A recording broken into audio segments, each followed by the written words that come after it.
마태복음 23장 27절에서 28절 말씀 제가 봉독해 드리겠습니다.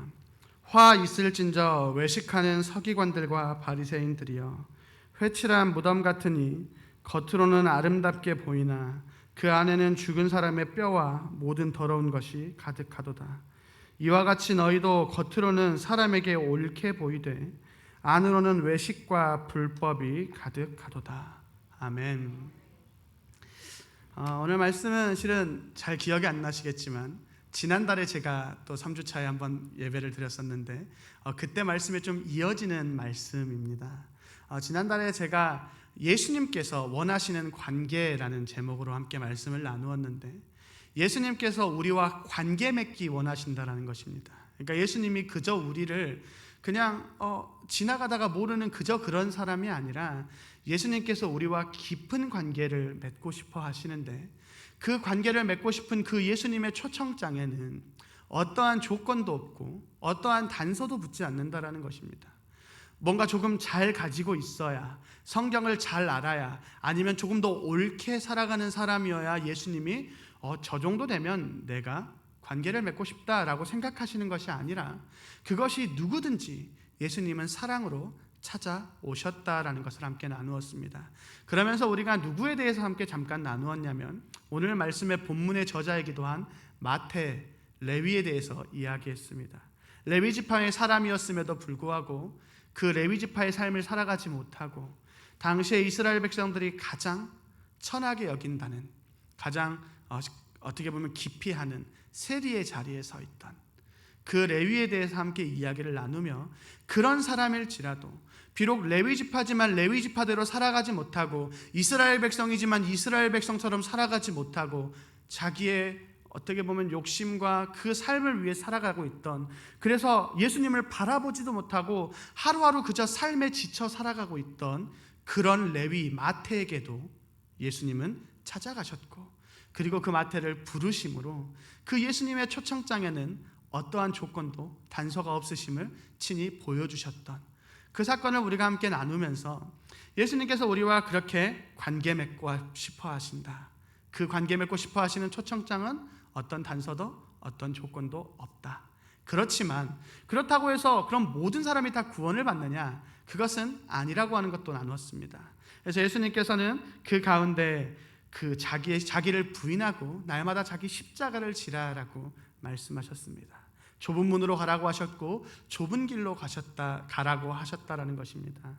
그래서 이제까지는 내 삶의 주인이었고, 예수님을 만나기 전까지는 그 삶이 나의 모습과 나의 삶대로 나아갔더라도, 이제 예수님을 믿기로, 예수님의 제자가 되기로 결단했다면, 예수 그리스도를 믿기로 했다면, 이제는 나의 것을 부인하고 나의 것을 좀 내려놓고 이제 예수님을 따라 그 십자가를 지고 걸어가야 한다라고 우리가 함께 나누었습니다. 그리고 이제 우리가 오늘은 함께 나누려고 하는 것은, 그렇다면 우리가 예수님의 제자로 살아간다라고 하는 것은 무엇인가? 그리고 우리가 예수님의 제자로 그 십자가를 지고 살아간다라고 하는 것이 무엇일까? 함께 나누어 보면, 오늘 본문에서 외식하지 말라라는 제목으로 함께 좀 말씀을 나누어 볼까 합니다. 오늘 말씀은 마태복음 23장 27절 8절만 읽었지만 23절 전체를 보면 잘 아시고 계시는 것과 같이 예수님께서 바리새인과 서기관들을 향하여 꾸짖으시는 상황이 오늘 말씀에 기록되어져 있습니다. 그래서 예수님이 어찌나 단호하게 말씀하시는지 화 있을진저라고 바리새인과 서기관들을 특정해서 지칭하시며 7번이나 언급하십니다. 그러면서 그 바리새인과 서기관들의 모습을 아주 엄하게 이야기하시며 외식하지 말라라고 이야기하신다라고 하는 것입니다. 그런데 우리가 다시 한번 처음의 질문으로 돌아가서, 그럼 우리가 예수님의 제자로 사는 것이 무엇인가 고민해 보면, 그래서 저도 그럼 예수님의 제자로 살아가는 나의 삶의 모습이 어떤 모습인가 하고 이렇게 한번 기록을 조금 해봤더니, 결국 주의를 잘 지키고 예배의 자리에 항상 서 있고, 교회에서 봉사와 헌신으로, 그래서 식당으로, 청소로, 혹은 때로는 각자 맡은 바 직분에 따라서 성가대로, 누군가는 교사로, 각자 맡겨진 은사대로 그 교회 안에서 직분대로 봉사하며 살아가는 것. 그래서 수요 예배고 오전 예배고 그리고 오후에도 이렇게 함께 모여 우리 함께 예배하시고 수요일에도 금요일에도 그리고 아침에 그 새벽에 일어나서 하나님 앞에 예배와 기도로 시작하는 삶, 이것이 그러니까 제가 생각했을 때 그래, 그리스도인이라면 이렇게 살아가는 것이 참 제자로 살아가는 것이 아닐까라고 생각이 들었습니다. 그런데 우리가 조금 우리가 경계해야 되지만 또 무섭게 다가오는 것은 그 모습, 제가 방금 이야기했던 그렇게 성실하게 어떻게 보면 그리스도인으로 살아가는 것 같아 보이는 그 모습에 가장 가까운 사람, 가장 근접해 있는 사람을 꼽으라고 한다면 그게 오늘 예수님께서 꾸짖고 계시는 바리새인과 서기관들이라는 것입니다. 바리새인과 서기관들에 대해서 저희가 조금 기억해야 될 부분들이 있겠지만, 물론 모두가 다 아시겠지만 그래도 오늘 또 잠깐 기억해 보면 바리새인이라는 사람들이 어떻게 생겨났는지를 좀 볼 수 있어야 합니다. 오늘 예수님께서, 그리고 성경에서는 예수님께서 바리새인들을 향하여 워낙 엄하게 꾸짖으시기에 바리새인들이 보면 그냥 막 살아가는 사람들처럼 보이지만 그 사람들은 당시의 이스라엘 가운데 가장 존경받는 선생이요 랍비였다라고 하는 것입니다. 그래서 그 이스라엘이 이제 다시 돌아와서 포로기 이후에 돌아왔다가 그 삶을 살아가다 이제 하스모니안 헬라 제국들의 지배를 받게 됩니다. 헬라 제국의 지배를 받게 되면서 그들이, 헬라 제국이 했던 게 무엇이냐면 이스라엘 백성들, 그 유대인들의 정체성을 흐트러뜨리는 거였습니다. 우리나라에도 그러한 시절이 있었던 것처럼 일본이 우리나라에 와서 우리나라의 말을 없애고 우리나라의 문화를 없애고 그러한 것들을 없앴던 것처럼 그 헬라의 문화, 재미있고 그 우상을 섬기고 여러 가지들을 그 이스라엘 백성들 가운데 섞으려고 하는 게 그들의 정책이었습니다. 그래서 그러한 정책 때문에 이스라엘 백성들 가운데 이방인들의 문화와 우상들이 들어오기 시작하자 그것을 극렬하게 반대했던 사람들이 누구냐면 바리새인들입니다. 그래서 하시딤이라고 해서 구별된 사람들이라는 뜻을 가집니다. 율법을 강조하고 율법대로 살아가기를 이야기하면서 어떻게든 그 몰려 들어오는 수많은 문화들, 수많은 우상들을 좀 물리치고 좀 밖으로 내보내고 다시 말씀대로 살아가고자 노력했던 사람들이, 그 시작이 이 바리새파들입니다. 그래서 유대교 안에는, 이스라엘 안에는 4개의 큰 종파가 있는데, 하나는 저희가 사두개인이라고 알고 있는 사두개파, 이들은 제사장들의 가족입니다.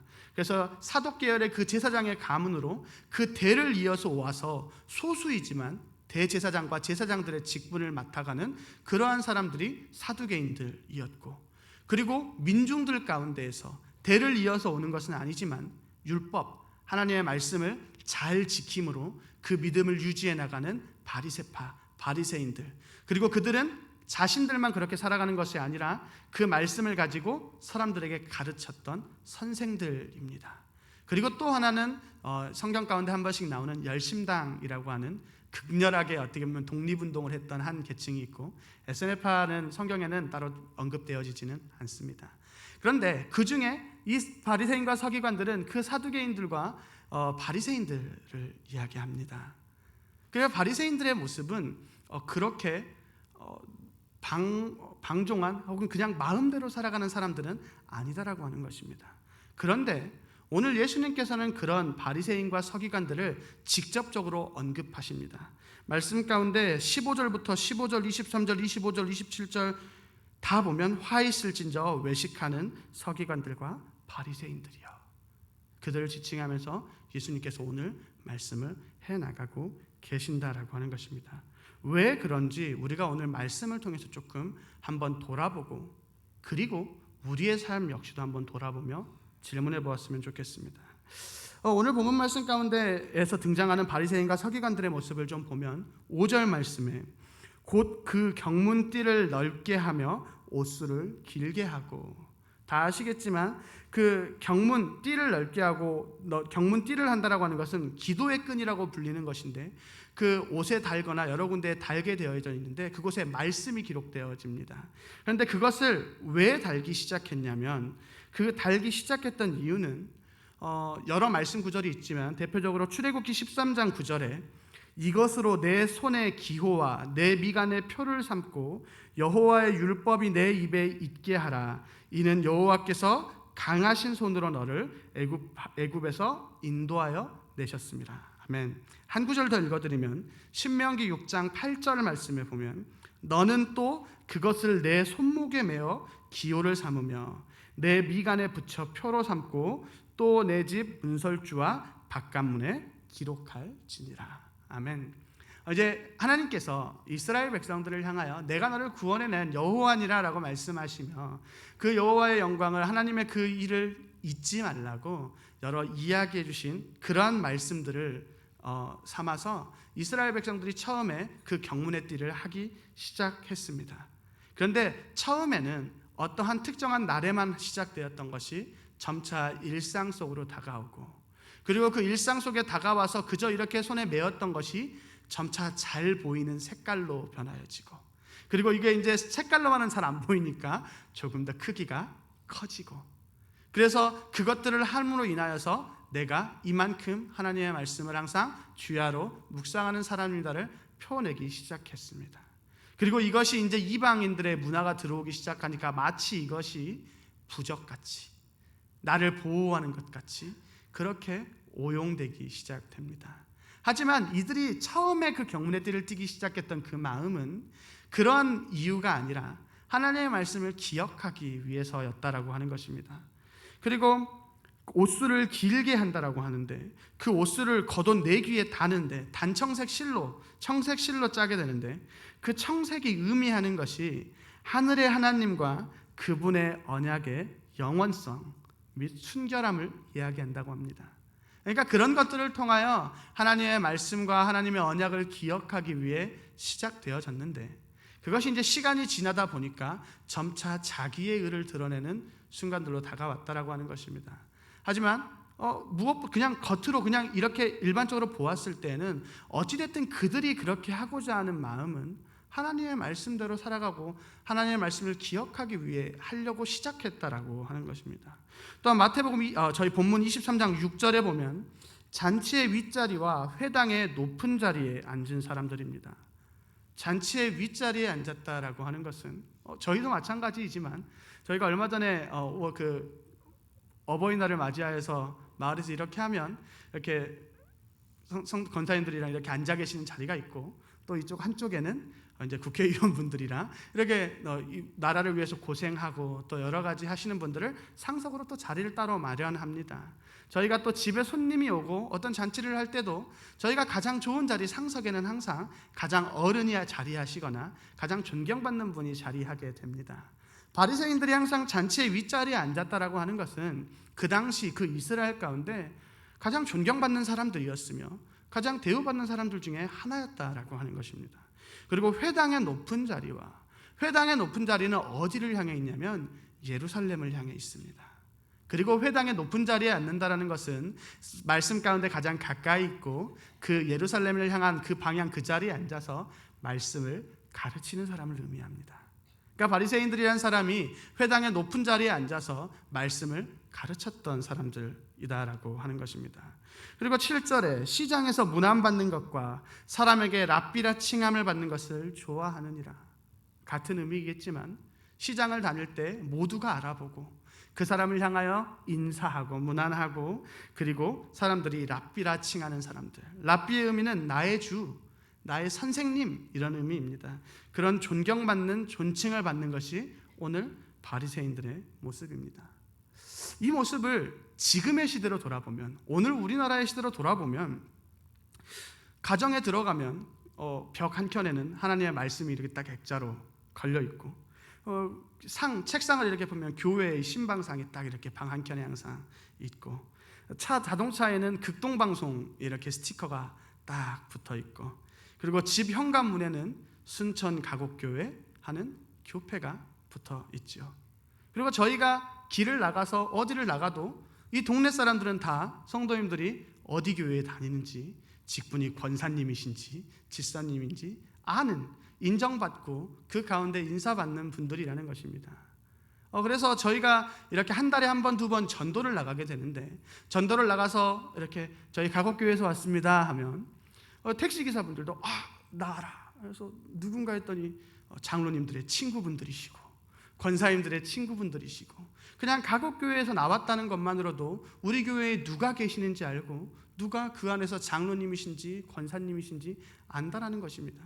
그러니까 다시 돌아보면 우리의 모습이 어찌 보면 바리새인의 모습과 조금 닮아 있다라고 하는 것입니다. 그런데 오늘 예수님께서 바리새인들과 서기관들을 향하여 아주 엄하게 꾸짖으시는 것은 우리의 삶 가운데에도 조금 질문을 던져볼 필요는 있다라고 하는 것입니다. 우리의 삶이 바리새인과 서기관들의 삶과 같다라는 것이 아니라 혹시 우리의 삶 가운데에도 그러한 마음, 외식하는 마음, 나도 모르게 그 안에서 불쑥불쑥 올라오는 아직도 나를 부인하지 못하고 살아가는 모습이 있는 것은 아닌지 좀 돌아보자라고 하는 것입니다. 예수님께서는 그런 바리새인과 서기관들을 향하여 2절 3절에서 이렇게 말씀하십니다. 서기관들과 바리새인들이 모세의 자리에 앉았으니 그러므로 무엇이든지 그들이 말하는 바는 행하고 지키되 그들이 하는 행위는 본받지 말라. 그들은 말만 하고 행하지 아니하며. 아멘.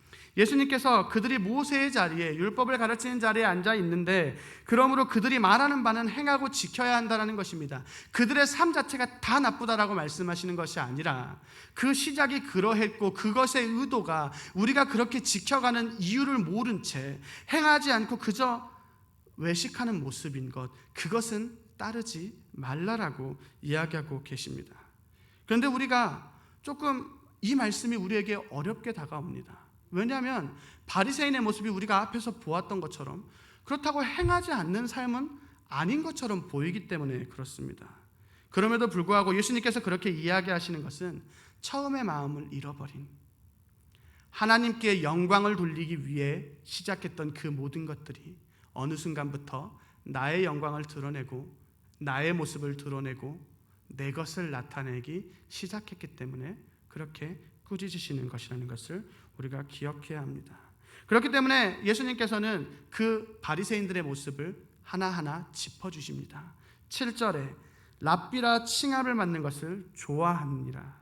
11절 12절에 너희 중에 큰 자는 너희를 섬기는 자가 되어야 하리라. 누구든지 자기를 높이는 자는 낮아지고 누구든지 자기를 낮추는 자는 높아지리라. 다시 말하면 바리새인과 서기관들의 모습은 자신을 높이고 다른 사람을 낮추는 자리에 있었다라는 것입니다. 말씀대로 살아가고 하나님들의 말씀대로 나아가야 된다면 이웃을 사랑하고 연약한 사람들을 사랑하고 약한 자들을 높여야 하는데 사람들이 자기를 높여주니까, 사람들이 자기를 항상 상석에 앉혀주니까, 사람들이 그렇게 인정해주니까 내 스스로 그것을 받아들이고 있다라고 하는 것입니다. 그래서 그렇게 해서 어느 순간부터 상석에 앉는 게 자연스러워지고 어느 순간부터 그렇게 그냥 누군가를 향하여서 그렇게 내려다보는 시선이 익숙해 버려진 삶, 그것이 오늘 바리새인들의 삶이었습니다. 그래서 예수님께서는 그런 바리새인과 서기관들의 모습을 엄하게 꾸짖으십니다. 처음에 이야기했던 것 같이 15절, 23절, 25절, 27절 화 있을진저 외식하는 서기관들과 바리새인들이여. 화 있을진저 너희 서기관과 바리새인들아, 그렇게 하지 말아야 된다라고 말씀하십니다. 28절에 이와 같이 너희도 겉으로는 사람에게 옳게 보이되 안으로는 외식과 불법이 가득하도다. 그들의 모습이 겉으로 보았을 때 사람들이 보기에는 멀쩡해 보인다는 겁니다. 교회를 잘 다니고 교패가 붙어있고 우리의 차에는 그런 것들이 붙어있고 항상 십자가가 걸려있고 성경책이 우리의 가슴팍에 놓여져 있고 아침에 시작도 교회이고 끝도 교회이고 1년의 시작도 하나님 앞에 예배로 나가고 1년의 마지막도 예배로 나아가지만 그런데 정작 우리의 모습에 하나님의 사랑이 없어져 버린, 교회는 나와서 많은 것들을 해나가지만 우리의 이웃을 때로는 돌아보아야지만 돌아보지 못할 때, 우리의 눈에 분명하게 보이고 그 영혼들이 보임에도 불구하고 나아가지 못할 때, 겉으로 보았을 때 사람들이 보았을 때는 옳게 보이지만 그 안에 우리의 마음에는 외식하는 마음, 불법이 가득하다라고 꾸짖으십니다. 물론 우리의 삶이 꼭 그러한 것은 아니지만 혹시 오늘 말씀을 통하여 우리의 삶 가운데 조금이지만 올라오는 그러한 마음 역시도 우리가 하나님 앞에 내어놓는 시간이 되었으면 좋겠습니다. 그리고 예수님께서는 그렇게 분명하게 살아가지 말라라고 또한 말씀하십니다. 13절 말씀에 화 있을진저 외식하는 서기관들과 바리새인들이여 너희는 천국문을 사람들 앞에서 닫고 너희도 들어가지 않고 들어가려 하는 자도 들어가지 못하게 하는도다. 아멘. 그들이 그렇게 자신만 외식하는 모습을 가지는 것이 아니라 자신들만 그 행위로 구원을 받으려고 하는 것이 아니라 그것을 이스라엘 백성들에게 가르치고 자신들도 못하는 것이 분명한데도 그 이스라엘 백성들이 하지 못하는 그 자신들이 가르치는 백성들이 하지 못하는 것을 향하여 정죄하고 그것을 비난하는 모습을 보인다라는 것입니다.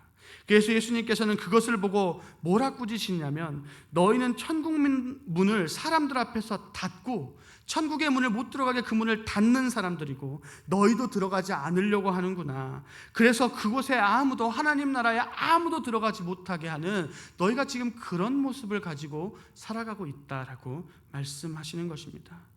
행위로 구원을 얻고자 행위로 자신들의 의로움을 얻고자 하는 것에서 멈추는 것이 아니라 그렇게 그 백성들마저도 그렇게 살아가게 하려고 하는 그 모습이 오늘 바리새인들의 모습이다라고 하는 것입니다.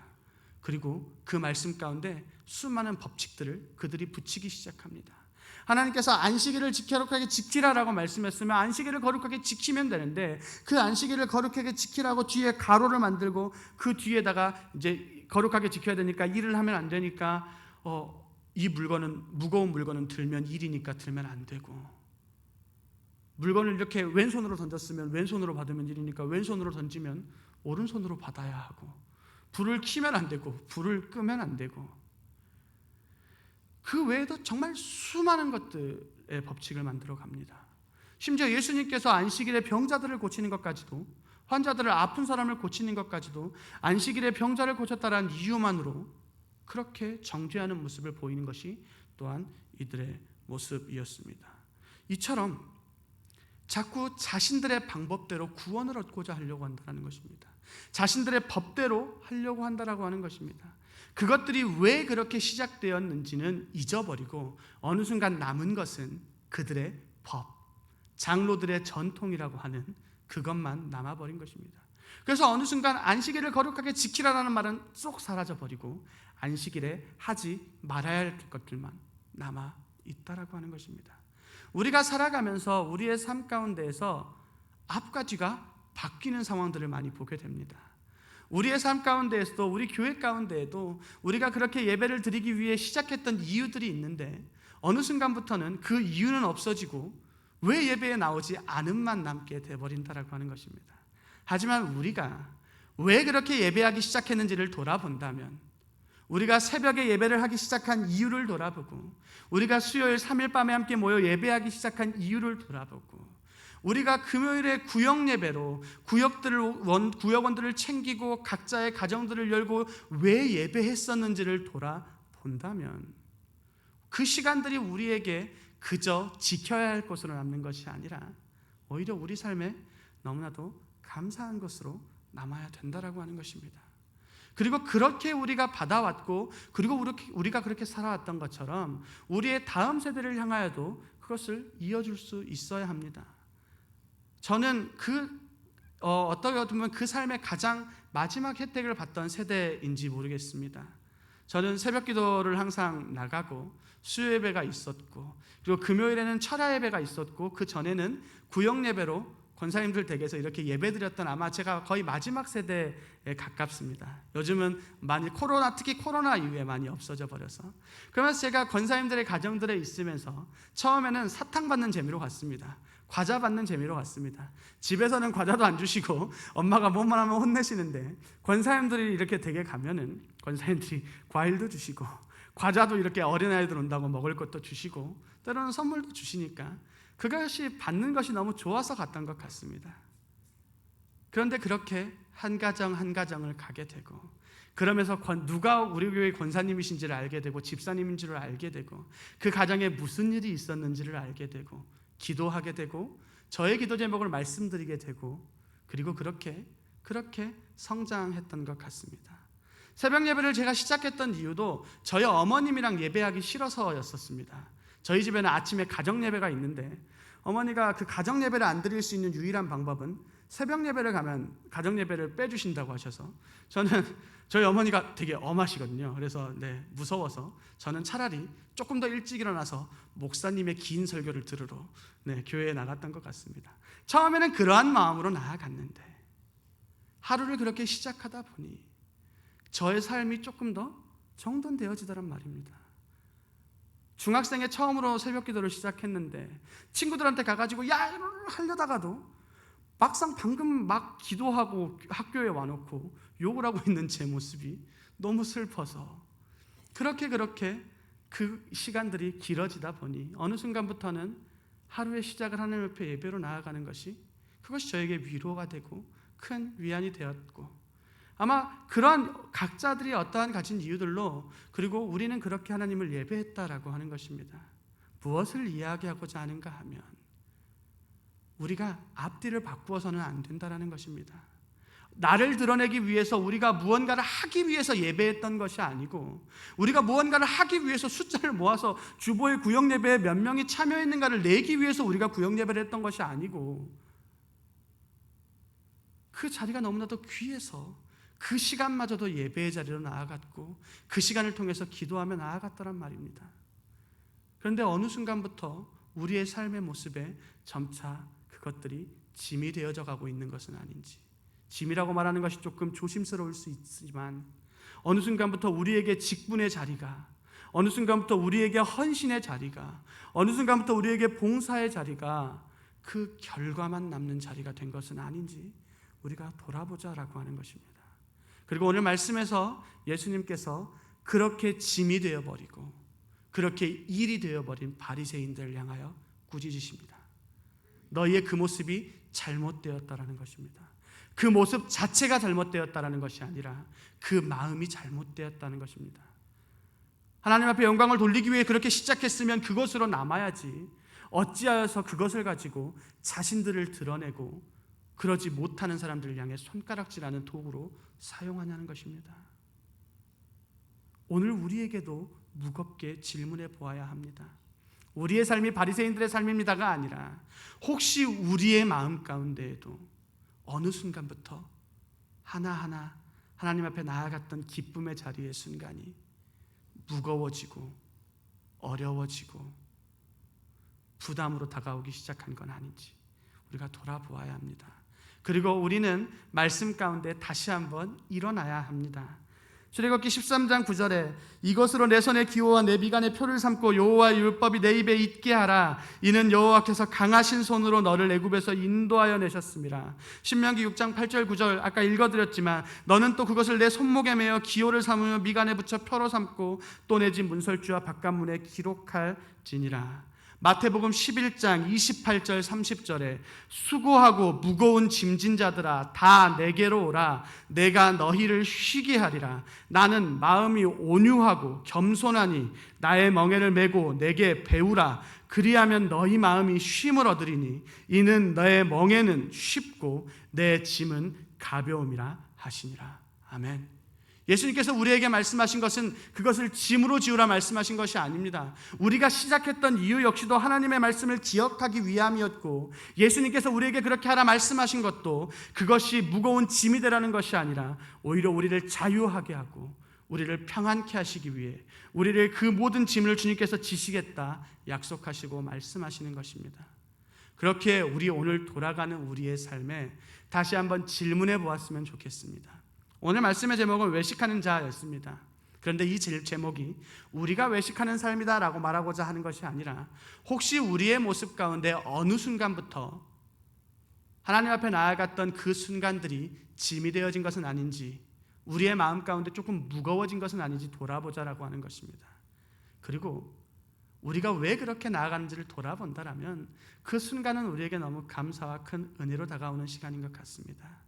그래서 우리 한 주간의 이번 주 한 주간의 삶 가운데에는 우리가 그간 하나님 앞에 나아갔던 우리의 삶을 다시 한번 돌아보시며, 그리고 그 안에 우리에게 주어졌던 은혜들을 다시 한번 돌아보시며 그것으로 감사함으로, 그리고 우리의 주변에 그것을 나눔으로, 그리고 그렇게 한 걸음 다시 주님 앞에 나아가는 우리 성도님들의 우리 교회의 시간이 되었으면 좋겠습니다. 기도하시겠습니다. 살아계신 하나님 아버지 감사합니다. 지금 오늘도 우리 자리에 부르시며 함께 은혜의 자리에 서게 하심에 감사드립니다. 지금 이 시간 우리가 주님의 말씀을 통하여 다시 한번 우리의 삶을 돌아봅니다.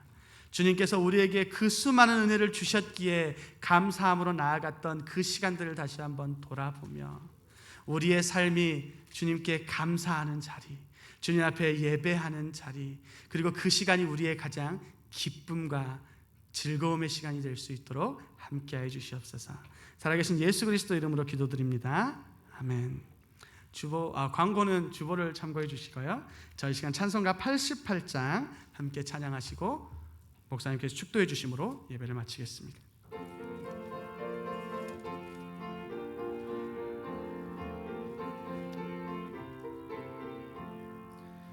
내 진정 사모하는 친구가 되시는 구주 예수님은 아름다워라.